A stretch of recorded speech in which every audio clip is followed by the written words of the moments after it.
Just hours ago, St. Louis police confirmed that this child's death is being investigated as a homicide. They say it came after the medical examiner found signs that the toddler had been strangled. The first call for help came in Monday night on Thekla Avenue near Kings Highway in North St. Louis. Not long after that, there was another call to police at I-70 and St. Louis Avenue about the same unresponsive child. Emergency crews responded to that location and took the child to the hospital where he was pronounced dead. The toddler has since been identified as 2-year-old Brion Wells. Again, the medical examiner says the toddler had signs of strangulation and other injuries. We followed up with police, and they've since revealed that the 2 adults that were with Wells Monday night are not his parents, and that the house where the call came in around 11 p.m. is not where he lived. They also say the 2 adults were known to the child's mother. No. No. Why do you laugh like a grown man?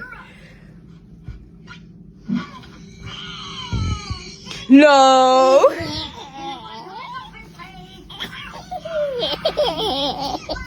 Before we start, I need to warn you this one is heavy. Like, really heavy. We're talking about a 2-year-old baby. We're talking about someone his mama loved and trusted.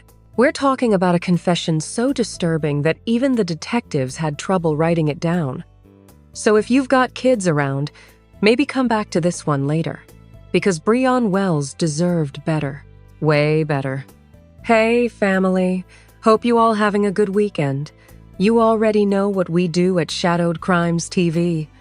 We're about to break this case down. If you're just joining us, do us a solid and hit the subscribe button. We appreciate the likes, shares, and comments. Let me tell you about Brion Wells, 2 years old. The kind of baby that would light up a whole room just by walking in. His aunt posted videos of him on Facebook, and when you see this little boy, you see pure joy. He's clapping his hands, he's dancing, he's got this smile that just makes you smile back. His godmother, Latoya Johnston, she told reporters that Brion never met a stranger, would sit on the metro bus and wave at every single person that came on. That's the kind of spirit this baby had. Now, Brion's mama, Bianca Wells, she was young, 19 years old when she had him. And look, there's no handbook for parenting, right? Especially when you're that young. Especially when you're trying to make it in this world. Bianca was working long shifts, trying to provide for her son. She didn't have a lot of support. That's just the reality of her situation. Enter Latoya Johnston, 42 years old, mother of 4, and the woman who became Brion's godmother. Latoya said she felt called to help this young mother and her baby. She started taking care of Brion when he was just 3 months old. She described herself as being like a grandma and a mom to both of them. That's the kind of love we're talking about. That's the village that was trying to help raise this child. Latoya would later say that Brion was always smiling, always happy. The boy loved being around people. He was just one of those kids that made the world feel a little bit brighter, you know? But here's the thing about being a young, working mother with limited resources. You can't always choose your ideal situation. You do what you have to do. And for Bianca Wells, that meant sometimes relying on the people closest to her, people she thought she could trust. One of those people was her boyfriend, 21-year-old Nicco Cotton. Now, we don't know a whole lot about their relationship from these reports. We don't know how long they'd been together, how serious things were. What we do know is that Bianca trusted this man. Trusted him enough to leave her most precious thing in this world, her baby boy, in his care. And that trust? Girl, that's where everything went wrong. October 27th. Just another day, right? Bianca had to work. She needed someone to watch Brion. From what police say, Nicco Cotton had been the sole caregiver for the child for several days at this point.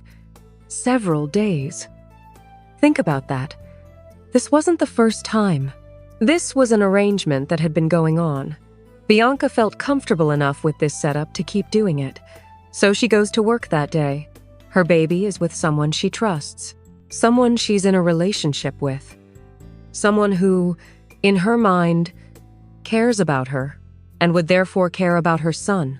But here's where the story takes a turn that nobody, and I mean nobody, could have seen coming. That night, October 27th, around 10:40 p.m., police get a call. Emergency call coming from a house on Thekla Avenue near Kings Highway in North Street, Lewis. There's a 2-year-old boy, and he's unresponsive. Now, this is important, the house where this call came from? That's not where Brion lived. The 2 adults who were with him that night, police confirmed they were not his parents. They were known to Bianca, but this wasn't his home. Emergency crews rush to the scene.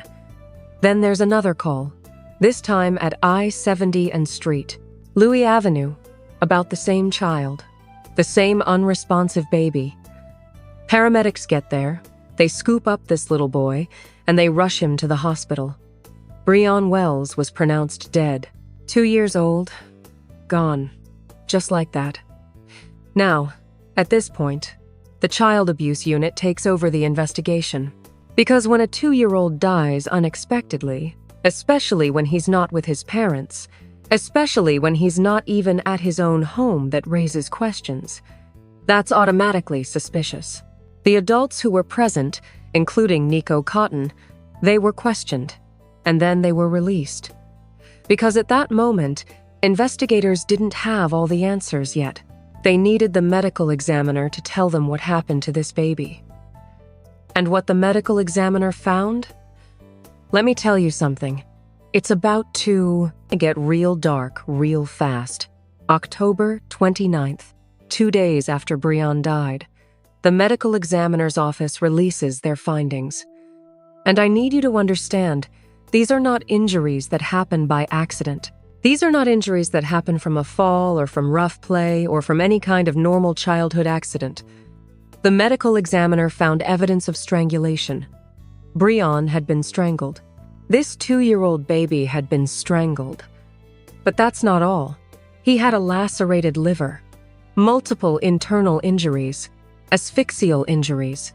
The cause of death was ruled a homicide. Let me say that again, homicide. Somebody killed this child. On purpose. And then there was one more finding. One more piece of evidence that makes this whole thing even more disturbing, even more incomprehensible. Signs of sexual assault. A 2-year-old baby, sexually assaulted and strangled, and beaten so badly his liver was torn. Make it make sense, because I can't. The case immediately gets transferred from the child abuse unit to homicide detectives. This is now a murder investigation. And the focus? It's on the person who said he was the sole caregiver. The person who was supposed to be watching this baby. The person Bianca trusted. Nicco Cotton. October 30th. The day after the medical examiner releases these findings, Nicco Cotton turns himself in to police. And this is where the story somehow gets even worse. Because according to the probable cause affidavit, after being read his Miranda rights, Nicco Cotton confessed. He didn't just confess to being there. He didn't just confess to maybe hurting the baby by accident. No. Police say he confessed to sexually assaulting Brion Wells. He confessed to strangling him. He gave them details, graphic, specific details about what he did to this 2-year-old child. The document states that Cotton engaged in sexual activity with this baby, and during that activity, he bit and strangled the child. Brion's death was the result of the multiple injuries he suffered during the sexual assault. I have to pause here because how do you even process that? How do you wrap your mind around someone doing that to a child? To any child? But especially to a child whose mother you're supposed to care about? A child you've been trusted to protect? Nicco Cotton was charged with second-degree murder, forcible sodomy, statutory sodomy, and abuse of a child resulting in death. And somewhere in all of this, Bianca Wells, 19 years old, working mother, doing her best, she gets a phone call. The kind of phone call that changes your entire life. The kind of call that shatters everything you thought you knew about the world. Her godmother, LaToya Johnston, she described getting that call from Bianca. She said Bianca was screaming, telling her to get to Cardinal Glennon Hospital. And then they told her, Brion's dead. LaToya said her heart literally stopped. She couldn't understand what they were saying, because how could this baby be dead? This happy, smiling, wave at everybody on the bus baby? How could he just be gone? But he was. And the reason why? The person who did it? That's what makes this story cut so deep. An update now on a story we brought you last night. A 21-year-old man named Nicco Cotton is connected to Monday's death of 2-year-old Brion Wells in the Mark Twain neighborhood, has turned himself in to police. The boy's death was ruled a homicide after medical examiners found evidence the child was strangled. Police are now saying the suspect is charged with sexual abuse of that child. The child's family held a balloon release in his honor earlier tonight. He had never had a bad day. Brion was the light of all of our lives, and he will greatly be missed. And we want to thank you all for your support. In addition to the sexual abuse charges, the man is also being charged with second-degree murder. The investigation is ongoing. Now, let's talk about what investigators had to piece together. Because remember, when they first got that call on October 27th, they didn't know what they were walking into. They just knew there was an unresponsive 2-year-old who needed help. When detectives started asking questions, here's what they learned. Nicco Cotton told them he was the sole caregiver for Brion on October 27th. Not just that day, he said he'd been watching the boy for several days. So this wasn't a one-time babysitting situation. This was ongoing. The Child Abuse Unit initially handled the case because the circumstances were suspicious from the jump. You've got a baby who dies while in the care of adults who aren't his parents. You've got injuries that don't add up to any kind of accident. And you've got a location that isn't even the child's home. So they questioned Cotton. They questioned the other adults who were present. And then they let them go while they waited for the medical examiner's report. Because without that report, they couldn't prove what happened. They needed that evidence. And when that evidence came back on October 29th, it painted a picture so horrific that this case went straight to homicide detectives. The strangulation marks, the internal injuries, the lacerated liver, the signs of sexual assault. This wasn't just abuse. This was torture. This was a sustained attack on a defenseless baby. Forensic evidence doesn't lie.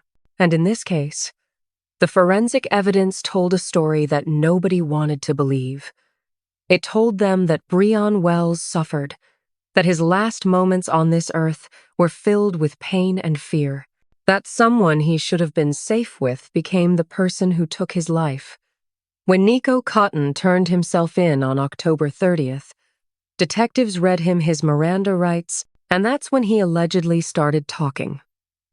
Now, there's always questions about confessions, right? Did the police coerce him? Was he in the right mental state? Did he understand his rights? But according to that probable cause affidavit, Cotton didn't just admit to what happened. He gave details, specific details about sexually assaulting this child, about biting him, about strangling him. Details that matched what the medical examiner found. And here's the thing investigators didn't have to guess. They didn't have to build a circumstantial case. They had a confession. They had medical evidence. They had a defendant who, according to police, told them exactly what he did. Nicco Cotton was charged with 4 counts. Let me break down what each one means. Because these charges, they're serious. Like, life-altering serious. First, second-degree murder. Now, you might be wondering why not first-degree murder. Here's the difference. First-degree murder requires proof that someone deliberately planned to kill. That they thought about it, decided to do it, and then did it. That's hard to prove in a case like this. Second-degree murder is different. It means you caused someone's death while you were trying to cause serious physical injury. You didn't necessarily plan to kill them, but your actions were so violent, so reckless, that death was the result. In Missouri, that carries a sentence of 10 to 30 years. And 30 years? That's effectively a life sentence. Second charge, forcible sodomy.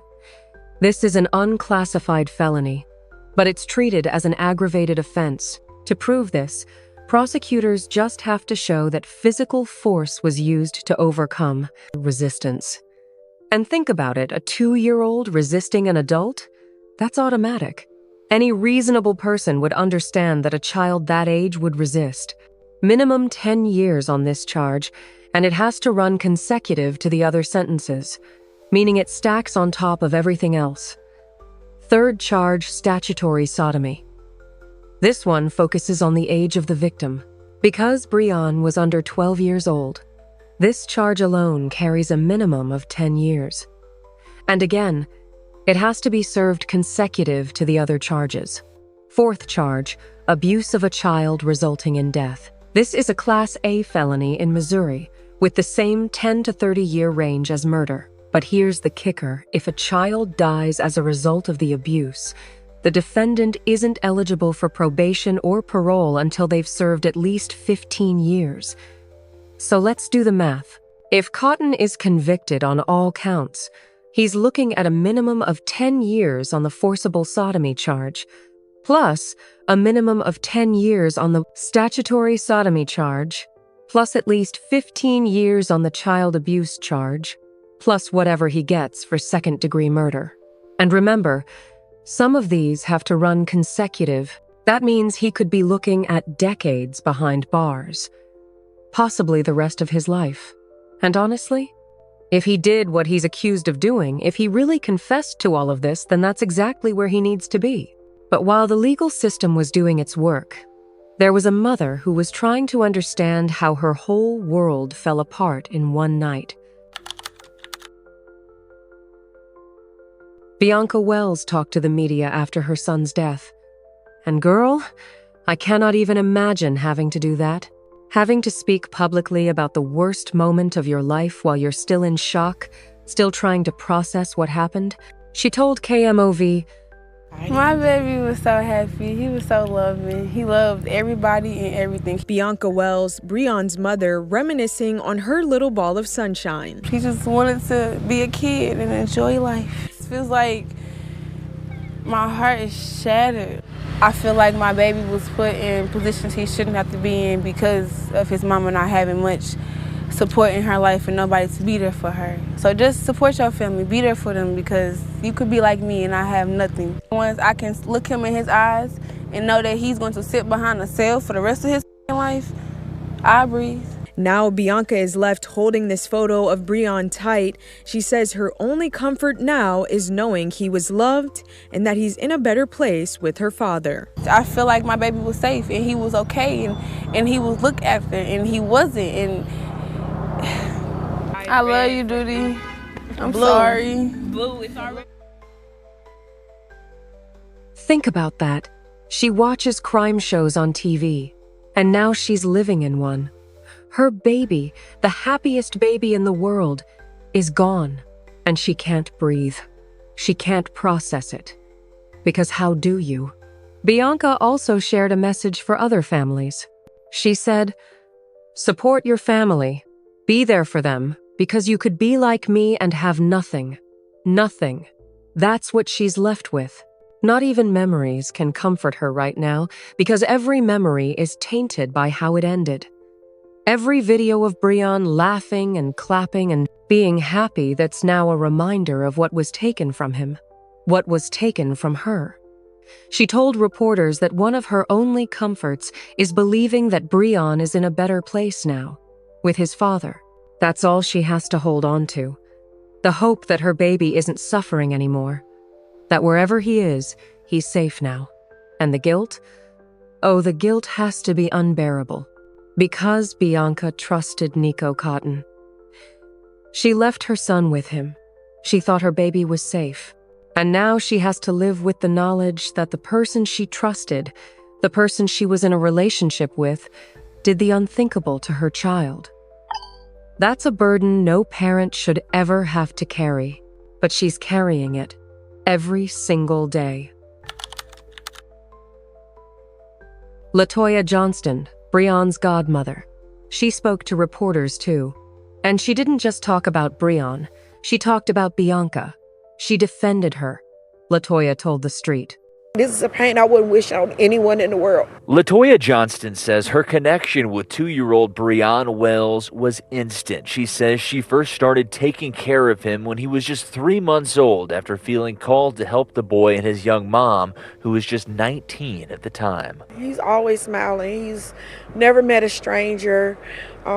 He would sit on the Metro bus and wave at people as they came on. He loved riding the Metro. Last Monday, Johnston got a call that she says will forever change her life. His mom called me screaming and said, "Mom, you got to get to Cardinal Glennon. They just said Brion is dead." And my heart literally stopped, and I was like, "What do you mean they said he's dead?" 21-year-old Nicco Cotton, a friend of Brion's mom, was left to babysit the 2-year-old. He now faces charges of second-degree murder and sex crimes after medical examiners found evidence the boy was strangled. Johnston says Brion's mother left the boy with someone she thought she could trust because she needed to work. Right now, we just need prayers, and we just need everyone to just give us grace. Give his mom grace. She's going through enough. She's blaming herself enough. Trust me, you can't make her feel any worse than she already feels. Johnston says she will always carry Brion, who she called Duty, in her heart. She says if she could talk to him one last time, she would say, "I'm sorry that this happened to you. I'm sorry that this monster ever came in your life. And I just love you." Let me tell you something, that statement right there, that's important. Because it's easy for people on the outside to judge. It's easy to say, how could she leave her baby with him? Or she should have known better.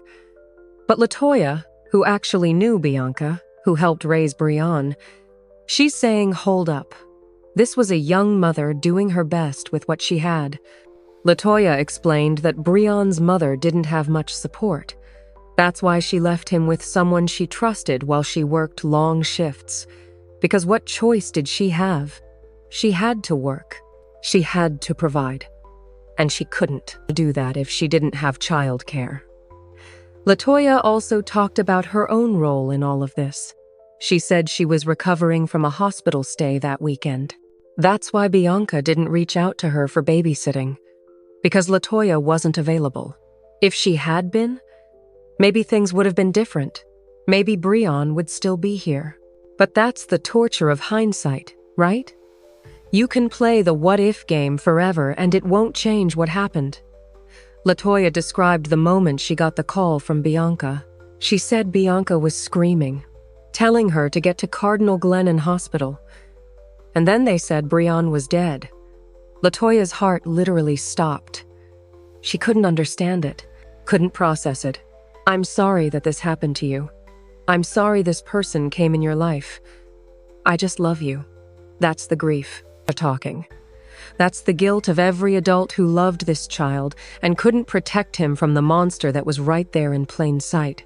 LaToya also made it clear people need to give Bianca grace. Trust me, you can't make her feel any worse than she already feels. Because that's the other tragedy in all of this. Not only did Bianca lose her son, but now she has to deal with people judging her, questioning her, blaming her. When the real blame, that belongs to one person and one person only. Nicco Cotton.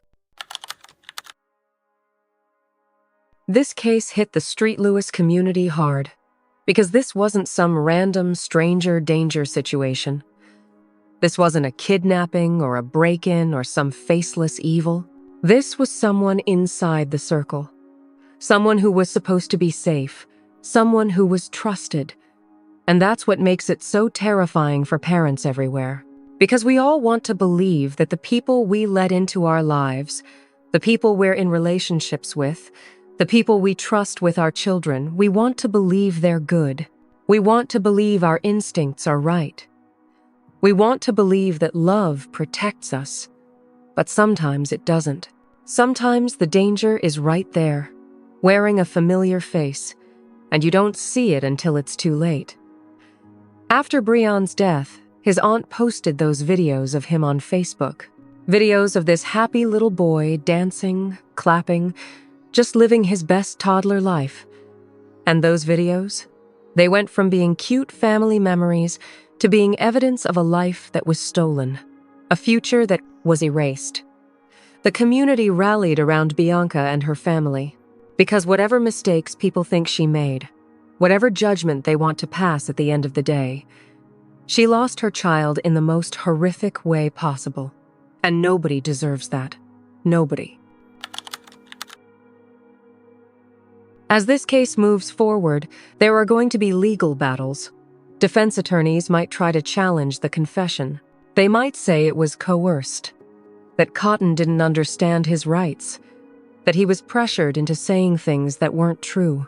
They might try to argue that he wasn't the only one with access to the child, that other people could have been responsible, that the timeline doesn't add up. But here's the thing, the medical evidence doesn't lie.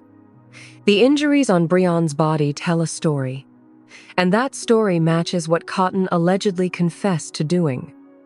Could this case go to trial? Maybe. Could there be a plea deal? Possibly. Could defense attorneys poke holes in the prosecution's case? They can try, but with a confession, with medical evidence, with the severity of these charges, Nicco Cotton is looking at spending a significant portion, if not all, of his remaining life behind bars.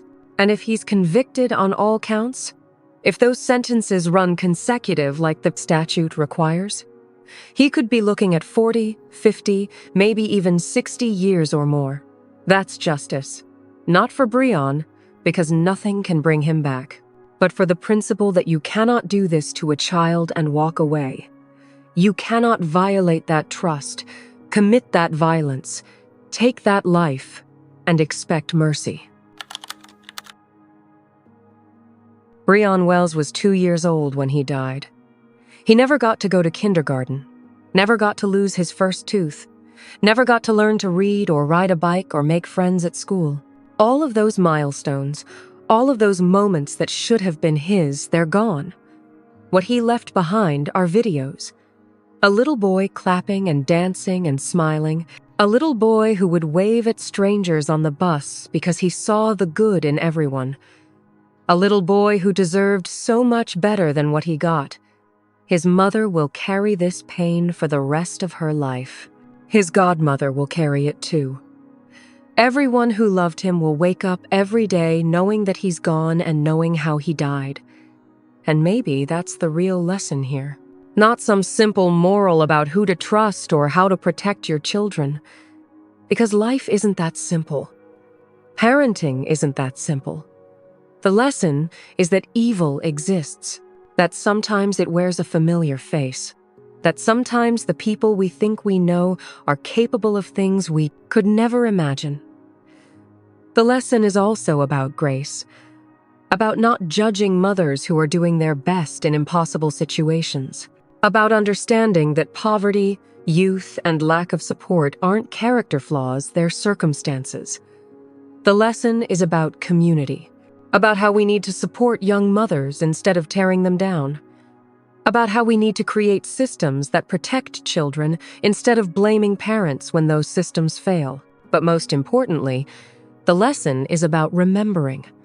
Remembering Brion Wells not as a victim, not as a statistic, not as a headline, but as a happy little boy who loved people, who smiled easily, who brought joy to everyone around him. That's who he was. That's who he deserved to remain. And while Nicco Cotton sits in jail awaiting his fate, while lawyers argue over evidence and testimony, while the legal system does what it does somewhere, there's a mother who will never hold her son again. A godmother who will never hear him laugh again. A family that will forever have a Brion-shaped hole in their lives. That's the real tragedy. Not just what happened, but what was lost. All the possibilities. All the potential. All the love that this little boy could have given and received if he'd been allowed to grow up.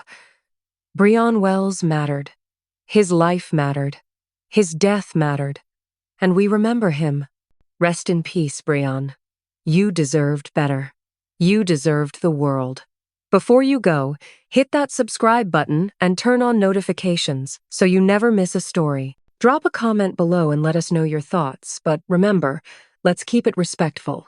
This is about awareness, not judgment. This is Shadowed Crimes TV. We shine the light on shadowed stories that needs to be told.